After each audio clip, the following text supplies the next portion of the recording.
Hi hello ನಮಸ್ಕಾರ, welcome back to my YouTube channel. So ಇವತ್ತು ನಮ್ಮ ಮನೆ ದೇವ್ರಿಗೆ ಹೋಗ್ತಿದ್ದೀವಿ. ಯಾಕಪ್ಪ ಅಂತ ಅಂದರೆ ನಾಳೆ ಬೋರ್ ಕೂರಿಸ್ಬೇಕು, ಅದಕ್ಕೋಸ್ಕರ ಕೇಳ್ಕೊಂಬರೋಕ್ಕೆ ಅಂತ ಎಲ್ಲರೂ ಕೂಡ ಹೋಗ್ತಾ ಇದ್ದೀವಿ. ನೋಡ್ತಿರ್ಬೋದು ಕಾರ್ ಎತ್ತುತ್ತಾ ಇದ್ದಾರೆ ಇವಾಗ. ಆಮೇಲೆ ಹೇಳು ಸಾಂಗು. ಎಲ್ಲಿರೋದಪ್ಪ ಅಂತ ಅಂದರೆ ನಾಗಮಂಗ್ಲದ ಹತ್ರ ಕೋಟೆ ಬೆಟ್ಟ ರೋಡು, ದೇವಿರಮ್ಮ ದೇವಸ್ಥಾನ ಅಂತ ಅಂದರೆ ಯಾರು ಬೇಕಾದ್ರೂ ಹೇಳ್ತಾರೆ. ಆ ಊರ ಹೆಸರು ಬಂದು ಬ್ಯಾಡ್ರಳ್ಳಿ ಅಂತ. ನಮ್ಮ ಮನೇಲಿ ಪ್ರತಿಯೊಂದು ಕೆಲಸ ಆಗಬೇಕು ಅಂತ ಅಂದರೆ ನಮ್ಮ ಮನೆ ದೇವ್ರಿಗೆ ಹೆಣ್ಣು ದೇವ್ರಿಗೆ ದೇವಿರಮ್ಮನ ಹತ್ರ ಹೋಗ್ಬಿಟ್ಟೆ ನಾವು ಪ್ರತಿಯೊಂದು ಕೆಲಸನೂ ಕೈ ಹಾಕೋದು. ಅಲ್ಲಿವರೆಗೂ ನಾವು ಏನನ್ನು ಕೂಡ ಮಾಡಲ್ಲ. ಒಂದು ಗಾಡಿ ತೊಗೊಂಡಿರ್ಬೋದು, ಒಂದು ಜಮೀನು ವಿಚಾರ ಆಗಿರ್ಬೋದು, ಒಂದು ಬೋರ್ ಕೊರ್ಸಿದ್ರೆ ಆಗಿರ್ಬೋದು, ಒಂದು ಸೈಟೇ ಆಗಿರ್ಬೋದು, ಪ್ರತಿಯೊಂದು ಕೆಲಸನೂ ನಾವು ಹೋಗ್ಬಿಟ್ಟೆ ನಾವು ದೇವ್ರ ಹತ್ರ ಹೊರ ಕೇಳಿಬಿಟ್ಟೆ ನಾವು ಮುಂದೆ ಹೋಗೋದು. ಅಲ್ಲಿವರೆಗೂ ನಾವು ಯಾವುದಕ್ಕೂ ಕೈ ಹಾಕೋದಿಲ್ಲ. ಎಷ್ಟು ಪವರ್ಫುಲ್ಲು ಅಂತ ಅಂದರೆ ನೋಡ್ತಿರ್ಬೋದು, ಇದು ಟಿ ವಿ ಸರ್ಕಲ್ಲು. ಈ ಕಡೆ ಲೆಫ್ಟ್ ಸೈಡ್ಗೆ ಹೋದರೆ ಕೋಟೆ ಬೆಟ್ಟ ರೋಡು, ಸ್ಟ್ರೈಟ್ ಒಂದೇ ರೋಡು, ಎಲ್ಲೂ ಟರ್ನ್ ಆಗಂಗಿಲ್ಲ. ಒಂದು ಆರ್ಚ್ ಸಿಗುತ್ತೆ, ಆರ್ಚಿಂದ ರೈಟ್ ಸೈಡ್ ತಿರ್ಕೊಂಡ್ರೆ ಬ್ಯಾಡ್ರಳ್ಳಿ ಸಿಗುತ್ತೆ. ನೋಡ್ತಿರ್ಬೋದು ದೇವಸ್ಥಾನ ಹತ್ರ ಬಂದ್ವಿ ನಾವು ಬೇಗ ಕೇಳ್ಕೊಂಡು ಬಂದುಬಿಡೋಣ ಅಂತ ಹೋದ್ವಿ. ಬಟ್ ಒಬ್ಬೊಬ್ರಾಗಿ ಬರ್ತಾನೆ ಇದ್ದರು. ಈ ವಾರ ಬಂದುಬಿಟ್ಟು ಭಾನುವಾರ ಇಲ್ಲ ಮಂಗಳವಾರ ಇರುತ್ತೆ. ಭಾನುವಾರ ಅಂತೂ ಕಾಲಿಡೋಕ್ಕೂ ಜಾಗ ಇರಲ್ಲ, ಅಷ್ಟು ರಶ್ ಇರುತ್ತೆ ಫುಲ್ಲು. ಮಂಗಳವಾರ ಸಂಜೆವರೆಗೂ ಬಾಗಿಲು ತೆಗ್ದಿರುತ್ತಲ್ವ, ಒಬ್ಬೊಬ್ರಾಗಿ ಬಂದು ಮಾಡಿಸ್ಕೊಂಡು ಹೋಗ್ತಾ ಇರ್ತಾರೆ.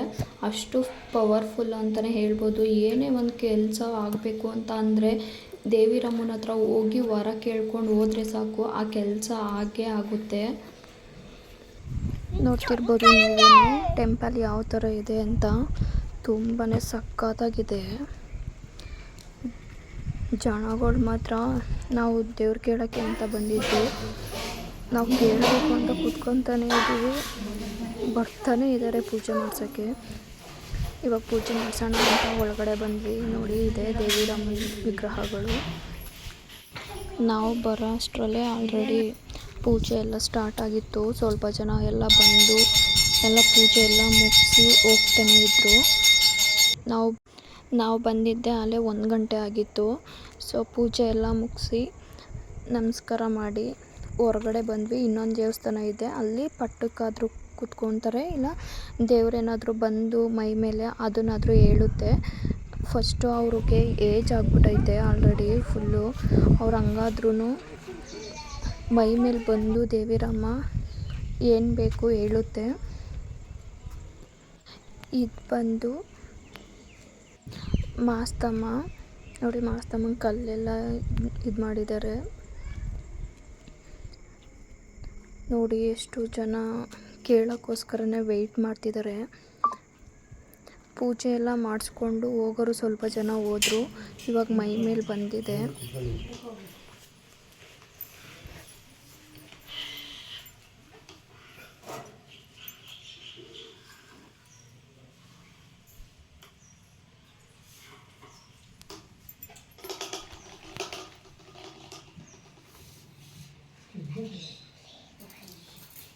ನನ್ನಲ್ಲಿ ಅನಗ್ರದ ಅರಿಶಿಣ ಕುಂಕುಮದಲ್ಲಿ, ನನ್ನ ಮಾರ್ಗದ ದೃಷ್ಟಿಯಲ್ಲಿ, ನನ್ನ ಪವಿತ್ರವಾದ ಪವಾಡದಲ್ಲಿ, ನನ್ನ ಪ್ರತಿಫಲದ ಮಕ್ಕಳಲ್ಲಿ ಮಗಳನ್ನು ಮಾಡಿದ್ದಾರೆ. ನಿಮ್ಗೆ ಅರ್ಥ ಆಯ್ತದೆ ಬಡಗದು. ನನ್ನ ಪ್ರತಿಫಲದ ಆಶಸ್ಕಾರದಲ್ಲಿ ಹವೆ ಇಟ್ಟು ಮಹತ್ವದ ಕುಂಕುಮದಲ್ಲಿ ನನ್ನ ಭಕ್ತರ ಮಕ್ಕಳಲ್ಲಿ ನಾನು 48 ವರ್ಷ ಕಾಲದಿಂದಲೂ ನಾನೆಲ್ಲವೇ ಇಟ್ಟು ಮಾರ್ಗವನ್ನಿಟ್ಟು ದಾರಿಯನ್ನಿಟ್ಟು ಧರ್ಮಸಾಕ್ಷಿಯನ್ನಿಟ್ಟು ಭಕ್ತರ ಮಕ್ಕಳಲ್ಲಿ ಕಸ್ಟಡಿಯನ್ನು ಗೆದ್ದಿ ಕವಲಾಗಿ ಇಷ್ಟು ಗುಡಿ ಗೋಪುರ ನೇತ್ರ ಪವಿತ್ರವನ್ನು ನನ್ನ ಮಕ್ಕಳಿಗೂ ಕೊಟ್ಟು ನಾನು ಇಷ್ಟು ನೆರಳು ಕಟ್ಟಿಬಿಟ್ಟಿದ್ದೀನಿ. ನನ್ನ ಮಕ್ಕಳಿಗೂ ನೆರಳು ಕೊಟ್ಟಿದ್ದೀನಿ. ನಾನು ನಿಮ್ಮದವ್ರು ಯಾರನ್ನೂ ಕೈ ಬಿಟ್ಟಿಲ್ಲ. ಅವ್ರಿಗೆ ಕೊಟ್ಟು ಆಗಿ ಕೊಟ್ಟು ಮಾರ್ಗ ಕೊಟ್ಟು ಸೌಲಭ್ಯ ಕೊಟ್ಟು ಎಲ್ಲ ನನಗೆ ಸಹಕಾರ ಕೊಟ್ಟಿದ್ದೀರಿ, ಸಂತೋಷ ಇಟ್ಟಿದ್ದೀರಿ. ನಿಮಗೆ ನಾನು ಸಂತೋಷ ಪಡಿಸ್ಬೇಕು ಅನ್ನೋದು ನನ್ನ ಆಸೆ. ನನ್ನ ಮಗಳಲ್ಲಿ ನಿನ್ನವೇ ತಲೆಲಾಡೆ, ನಿನ್ನ ದಾರಿ ದೀಪಕ್ಕೆ ನಾನು ಬರಲ್ಲ ಅಂತ ಇವಳು ಹಠ ಮಾಡ್ತಾಳೆ ಮಗಳೇ.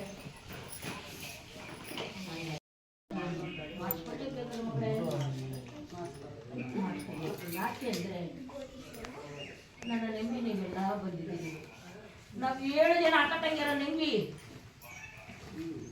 ಬಂದು ನನಗೆ ಗುಡಿ ಗೋಪುರ ನೇತ್ರ ಪವಿತ್ರ ಪವಾಡ ಕಟ್ಟಿ ನನಗೆ ನೆರಳು ಮಾಡಿ ನೆಮ್ಮದಿ ಮಾಡಿ ನನಗೆ ವಾಕ್ಯ ಕೊಟ್ಟು ದಾರಿ ದೀಪ ಕೊಟ್ಟು ಈಗ ನೋಡಿದ್ರಲ್ವಾ, ಸ್ವಲ್ಪ ವೀಡಿಯೋ ಮಾಡ್ಕೊಳಕ್ಕಾಗಲಿಲ್ಲ. ನಮ್ಮ ಅತ್ತೆಯವ್ರು ಕರೆದ್ರು, ಸೊ ಅದಕ್ಕೋಸ್ಕರ ಮುಂದೆ ಹೋಗಿ ಕೂತ್ಕೊಂಡೆ. ಆದರೂ ಎಷ್ಟು ಭಯ ಆಯ್ತಾಯಿತ್ತು ವೀಡಿಯೋ ಮಾಡೋಕ್ಕೂ. ಎಷ್ಟು ಜನ ಬಂದು ಕೇಳ್ಕೊಂಡು ಹೋಗ್ತಾರೆ ಗೊತ್ತಾ. ಹಬ್ಬ ಕೂಡ ನಡೆಯುತ್ತೆ ಅವಾಗ, ಎಷ್ಟು ಸಕ್ಕತ್ತಾಗಿ ಮಾಡ್ತಾರೆ. ಇವತ್ತು ಇದೇ ದೇವಸ್ಥಾನದಲ್ಲಿ ಮೈ ಮೇಲೆ ಬರೋದು ದೇವಿರಮ್ಮ ನೋಡ್ತಿರ್ಬೋದು. ಆದರೆ ಪಕ್ಕದಲ್ಲೂ ಒಂದು ದೇವಸ್ಥಾನ ಇದೆ, ಅಲ್ಲಿ ಬಂದು ಬರೀ ವಿಗ್ರಹ ಮಾತ್ರ ಪ್ರತಿಷ್ಠಾಪನೆ ಮಾಡಿಸಿ ಮಾಮೂಲಿ ಪೂಜೆ ಎಲ್ಲ ಮಾಡಿ ಕೊಡ್ತಾರೆ. ಇಲ್ಲಿ ಬಂದು ಹೂವು ಕೇಳೋದು, ಹಾಗೆ ಮೈ ಮೇಲೆ ಆಗೋದು ಎಲ್ಲನೂ ಇಲ್ಲೇ ಆಗೋದು. ಇವತ್ತಿನ ವ್ಲಾಗ್ ಇಷ್ಟ ಆಗಿತ್ತು. ನಿಮ್ಗೇನಾದರೂ ಇಷ್ಟ ಆದರೆ ಪ್ಲೀಸ್ ಸಬ್ಸ್ಕ್ರೈಬ್ ಮಾಡ್ಕೊಳ್ಳಿ, ಹಾಗೆ ಒಂದು ಬೆಲ್ ಐಕನ್ನ ಕ್ಲಿಕ್ ಮಾಡಿ, ಹಾಗೆ ಒಂದು ಶೇರ್, ಕಾಮೆಂಟ್, ಒಂದು ಲೈಕ್ ಕೂಡ ಮಾಡಿ. Thank you.